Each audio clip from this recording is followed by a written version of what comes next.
लिल्लाहि वहदा वस्सलातु वस्सलामु अला मन ला नबिय्य बअद अम्मा बाद। अज इंशाअल्लाहुल अज़ीज़ पारो नंबर 4 जो ख़ुलासो अवां जे अॻियां बयानु कयो वेंदो। हिन पारे नंबर 4 में 2 सूरतूं आहिनि। पहिरीं सूरत आल इमरान जो बक़िया हिस्सो ऐं ॿिए नंबर ते सूरत निसा जो इब्तिदाई हिस्सो। त सूरत आल इमरान जे बक़िया हिस्से में अल्लाह रब्बुल इज़्ज़त जेको बयानु फरमायो आहे उन में कुल 5 ॻाल्हियूं अहिड़ियूं आहिनि जंहिंजो इशारो करणु मक़सदु आहे। सभ खां पहिरियां खाना काबा जा फ़ज़ाइल अल्लाह रब्बुल इज़्ज़त बयानु कया ऐं ॿिए नंबर ते बाहमी जोड़ पंहिंजो पाण में ताल्लुक़ ऐं टे नंबर ते नेकी जो हुकुम ॾियणु ऐं बुराई खां रोकणु इन जो हुकुम अल्लाह रब्बुल इज़्ज़त ॾिनो ऐं चौथे नंबर ते 3 ग़ज़वात आहिनि जंहिंजो अल्लाह रब्बुल इज़्ज़त हिन पारे में ज़िक्र कयो आहे ऐं 5 नंबर ते अल्लाह रब्बुल इज़्ज़त कामयाबी या 4 उसूल ॿुधाया। मुख़्तसर बयानु कंदो हलां त बैतुल्ला जा फ़ज़ाइल अल्लाह रब्बुल इज़्ज़त हिकिड़ी आयत जे अंदरि 3 बयानु करे छॾिया। इहे फ़ज़ाइल इन वजह सां बयानु कया अल्लाह रब्बुल इज़्ज़त त यहूदिन जंहिं वक़्तु चयो त बैतुल मक़दस अफ़ज़ल आहे काबा जे मुक़ाबिले में, अल्लाह रब्बुल इज़्ज़त आयत नाज़िल करे ऐं यहूदिन खे इन ॻाल्हि जो जवाबु ॾिनो हुयो त इन अव्वल बैति वुदिअ लिन्नासि लल्लज़ी बिबक्कत मुबारकन व हुदल लिल आलमीन। हिन पूरी आयत में अल्लाह रब्बुल इज़्ज़त 3 शयूं बयानु कयूं।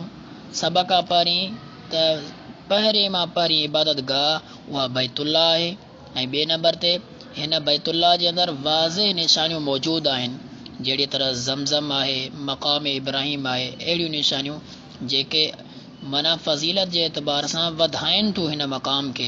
ऐं अहिड़ी तरह 3 नंबर ते जेको हिन काबा में दाख़िल थींदो इहो अमन में अची वेंदो, जॾहिं त बैतुल मक़दस जे लाइ इहे 3 फ़ज़ीलतूं न आहिनि त इन एतबार सां बैतुल्ला खे फ़ज़ीलत ॾिनी वई। इन खां अलावा दीगर बि बैतुल्ला खे फ़ज़ीलतूं काफ़ी ॾिनल आहिनि, लेकिन अल्लाह रब्बुल इज़्ज़त हिन आयत जे अंदरि 3 फ़ज़ीलतूं बयानु कयूं।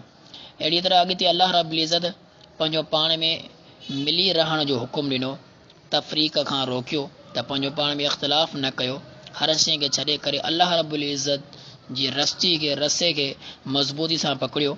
वअतसिमू बिहब्लिल्लाहि जमीअन वला तफ़र्रक़ू, इख़्तिलाफ़ करे तफ़रीक़ाबाज़ी छॾे करे सिर्फ़ु अल्लाह रब्बुल इज़्ज़त जेको हुकुम ॾिनो आहे उन शइ खे वठी करे सभु हिक जहिड़ा थी वञो, अल्लाह रब्बुल इज़्ज़त हिन आयत में बयानु कयो। अहिड़ी तरह अॻिते अल्लाह रब्बुल इज़्ज़त 3 नंबर ते हीउ जेको बयानु कयो अमर बिल मारूफ़ नही अनिल मुनकर, नेकी जो हुकुम ॾियणु ऐं बुराई खां रोकणु, हीअ बि हिकु उम्मत मोहम्मद जो वसफ़ बि आहे, मोमिन जी सिफ़त बि आहे। कुंतुम ख़ैर उम्मतिन उख़रिजत लिन्नास तअमुरूना बिल मारूफ़ व तनहौना अनिल मुनकर। हीअ अल्लाह रब्बुल इज़्ज़त हुकुम ॾिनो त हीअ उम्मत अहिड़ी आहे जेका नेकी जो हुकुम ॾियण वारी आहे ऐं बुराई खां रोकण वारी आहे। अहिड़ी तरह हिन पारे में चौथे नंबर ते 3 ग़ज़वनि जो ज़िक्र आहे, जंहिंमां मशहूर ग़ज़वा बदर ऐं ग़ज़वा उहुद आहिनि। ऐं ग़ज़वा बदर ऐं ग़ज़वा उहुद जो पस मंज़र बिल्कुलु मुख़्तसर अंदाज़ सां इहो आहे त ग़ज़वा बदर उहो ग़ज़वो आहे जंहिंमें मुसलमान पंहिंजो ईमान बचाए करे मके खां मदीने हिजरत करे विया, लेकिन कुफ़ार उन वक़्तु मके खां मदीने वञी करे बि मुसलमाननि खे तकलीफ़ ॾिनी। पोइ मुसलमान तयारु थिया, जेके कुफ़ार चालियूं कनि पिया उन्हनि खे ख़तमु करण जे लाइ, उन्हनि जो तिजारती काफ़िले खे खसण जे लाइ, कब्ज़ो करण जे लाइ मुसलमान तयारु थिया। उहा जंग जेका तिजारती काफ़िले जे लाइ निकिरी आया हुआ त अल्लाह रब्बुल इज़्ज़त हिकु जंग तय कई हुई, उहा जेका तिजारती काफ़िले जे बदिरां जेके काफ़िर मके खां आयल हुआ उन्हनि काफ़िरनि सां मुसलमाननि जो मुक़ाबिलो थी वियो ऐं जंग थी वई ऐं अल्लाह रब्बुल इज़्ज़त हिन जंग में काफ़िरनि खे ज़लील ऐं रुसवा कयो। हिन जंग में कई फ़ाइदा मिलनि था। मिसाल जे तौर ते त शैतान हुयो जेको कुफ़ार खे उन्हनि जे अमल मुज़यन करे पेश पियो करे, उन्हनि खे चवे पियो तव्हां बिल्कुलु बहितरीन था कयो, तव्हां सभु मिली करे ऐं मुसलमाननि जे हिकु माण्हू खे तबाह कयो, हिकिड़ो बि न रहे, सभु निकिरो। एतिरे क़दुरु त बनु किनाना हिकिड़ो जेको कबीलो हुयो कुफ़ार कुरैश जो, इन्हनि सां पंहिंजो पाण में वेड़ हुई त बनु किनाना जे सरदार जी शक्ल अख़्तियार करे शैतान आयो त मां बि तव्हां सां गॾु आहियां, हलो का परवाह न आहे, पोइ ते रहण वारनि माण्हुनि मां का टेंशन न कयो, पोइ ते को बि मसइलो न थींदो। अहिड़ी तरह शैतान माना काफ़िरनि खे तसल्ली ॾींदो आयो। जॾहिं मुसलमान ऐं काफ़िर आमो साम्हूं थिया त काफ़िर मुसलमाननि खे बिल्कुलु घटि पिया ॾिसनि ऐं मुसलमान काफ़िरनि खे घटि पिया ॾिसनि। ही बि अलाह रब्बुल इज़्ज़त जे तरफ़ां हुई।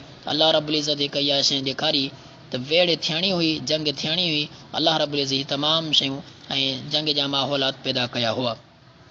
ऐं ॿिए नंबर ते ग़ज़वा उहद आहे। ग़ज़वा उहद बि इन जो ई नतीजो आहे, इन खां ई पोइ अॻिए साल ते थियो हुयो। ऐं ग़ज़वा उहद में बि अलाह रब्बुल इज़्ज़त जे फज़ल सां जेके बि काफ़िर हुआ, वॾा वॾा सरदार काफ़िरनि जा, उन्हनि खे अलाह रब्बुल इज़्ज़त ज़लील ऐं रुसवा कयो। अलबत्ता शुरू में ग़ज़वा उहद में शुरू में मुसलमाननि खे शिकस्त थी हुई, लेकिन इहा आरज़ी हुई ऐं अलाह रब्बुल इज़्ज़त जे फज़ल सां वापसि मुसलमान सहाबा किराम जेको आहे सो कामयाबु थिया हुआ। ऐं आख़िर में जेको अलाह रब्बुल इज़्ज़त सूरह आल इमरान जी आख़िरी आयत में 4 उसूल बयानु कया। या अय्युहल्लज़ीना आमनु अस्बिरू वसाबिरू वराबितू वत्तक़ुल्लाह। हिन आयत जे अंदरि पहिरियों नंबर अल्लाह ताला हुकुम ॾिनो सबर करण जो, तकलीफ़ अचे मुसीबत अचे सबर कयो। ऐं ॿिए नंबर ते का मुसाबर ऐं मुराबता। मुसाबर हिकिड़ो माण्हू कंहिं जी तकलीफ़ खे ॾिसी करे ऐं पंहिंजी तकलीफ़ खे ॾिसी करे डबल तकलीफ़, मिसाल जे तौर ते पाण खे अचे थी या ॿिए कंहिंजे तरफ़ां अचे थी, तमामु तकलीफ़ुनि खे सबर कंदो रहे। ऐं मुराबता माण्हू तयारी करे हमेशह तयारु रहे जहाद जे लाइ।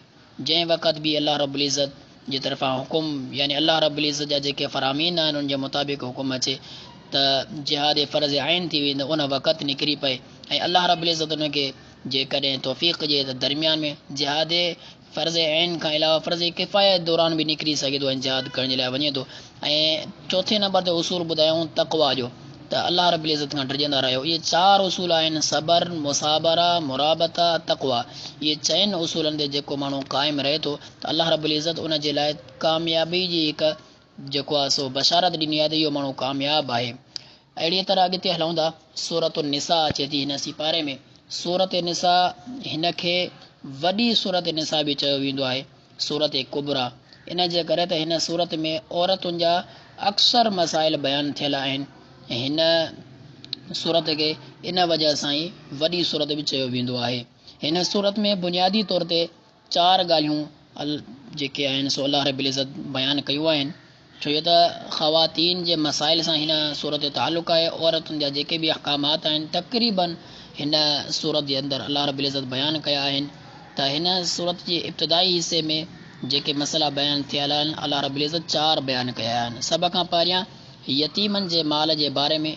यतीमनि जे माल में तव्हांखे नाहक नाहे करिणो, ज़ुल्म नाहे करिणो, यतीमनि खे पंहिंजो हक़ु ॾियणो आहे, यतीमनि जे हक़ में का बि कमी नाहे करणी। ऐं ॿिए नंबर ते अलाह रब्बुल इज़्ज़त तअद्दुद अज़वाज जो हुकुम ॿुधायो त माण्हू हिकु मर्द बैक वक़्तु 4 घर वारियूं रखे सघे थो, शादियूं करे सघे थो। शर्त इहा आहे त 4 जा हक़ अदा करे। छो जो त दौरे जाहिलियत में हक़ अदा न कयो वेंदो हुयो। अलाह ताला हुकुम ॾिनो आहे ऐं वधि में वधि 4 औरतूं रखण जो हुकुम आहे।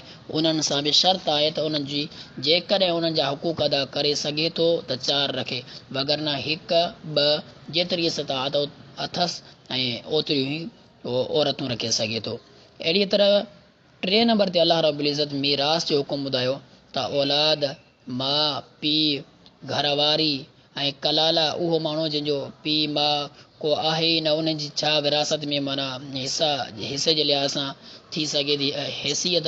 इहे तमामु शयूं अलाह रब्बुल इज़्ज़त बयानु कयूं, लेकिन इहे सभु शयूं वसीयत खे पूरो करण खां बाद में ई अदा कयूं वेंदियूं ऐं इन खे सर अंजाम ॾिनो वेंदो। अहिड़ी तरह 4 नंबर ते अलाह रब्बुल इज़्ज़त उहे औरतूं बयानु कयूं, उहे औरतूं जेके मर्द ते हराम आहिनि रिश्ते जे करे, खूनी रिश्ते हुजण जे करे मर्द ते हराम थी थो वञनि। अलाह रब्बुल इज़्ज़त उहे बयानु कयूं। मिसाल जे तौर ते माउ आहे, भेण आहे, धीउ आहे, पुफी आहे, मासी आहे, अहिड़ी तरह भाइटियूं आहिनि, भाणीजूं आहिनि, वग़ैरह वग़ैरह। काफ़ी अलाह रब्बुल इज़्ज़त जेके बि आहिनि से बयानु कयूं। दरअसल ॿुधाइण जो मक़सदु इहो आहे त अलाह रब्बुल इज़्ज़त इहो बि उसूल ॿुधाए छॾियो त कहिड़ियूं औरतूं मर्द ते हलाल आहिनि ऐं कहिड़ियूं औरतूं मर्द ते हराम आहिनि। इहे बि तमामु औरतुनि जा मसाइल बि अल्लाह रब्बुल इज़्ज़त हिन आख़िरी रुक में बयानु करे छॾिया। अल्लाह रब्बुल इज़्ज़त खां दुआ आहे त अल्लाह सुब्हानो तआला असांखे ही जमी मसइला जेके अल्लाह रब्बुल इज़्ज़त असांजे लाइ बयानु कया आहिनि इन खे सही माना में सम्झणु इन खां बाद उन ते अमल करण जी तौफ़ीक़ अता फ़रमाए। व आख़िर दावाना अनिल हम्दुलिल्लाहि रब्बिल आलमीन।